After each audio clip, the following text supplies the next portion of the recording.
In May 2024, the Supreme Court delivered a shockwave, terming post facto environmental clearances illegal, meaning the practice of letting a project begin construction before getting the green approval. But within weeks, that decision was recalled and sent to a larger bench. The question facing the court now is, can we really afford to legalize the illegal?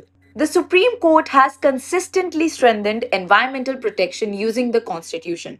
For example, Article 21 with right to life. Decades of Supreme Court rulings, like the Subhash Kumar versus State of Bihar, have interpreted this article to include the right to a pollution free water and air. A clean environment is a fundamental right. The precautionary principle.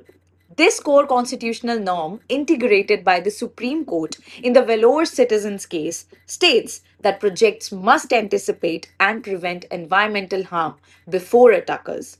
The absence of full scientific certainty cannot justify delaying any preventive action. The court has ruled that environmental safeguards cannot be subordinate to unregulated development. The Environmental Impact Assessment (EIA) regime was formalized in 1994. It is the tool designed to uphold the precautionary principle.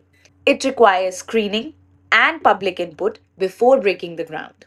Over the last decade, governments have introduced relaxations. For example, exempting project categories, reducing the role of experts, and critically allowing post facto approvals.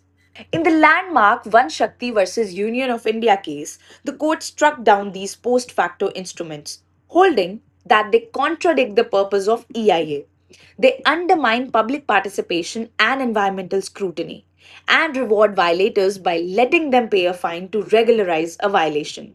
Earlier rulings like Alembic Pharmaceuticals of 2020 had already warned that normalizing such violations causes irreversible environmental damage. The government justifies these relaxations by arguing that India needs rapid infrastructure, especially for national security projects, border roads, and economic growth.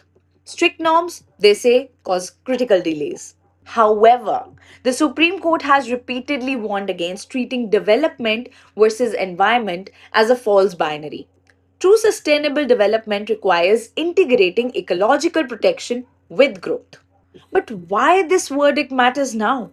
It's because India is one of the most climate vulnerable countries. Extreme weather, cyclones, and biodiversity losses are increasing rapidly. Weakening of EIA increases our disaster risk and undermines our global climate commitments, including the ones made under the Paris Agreement.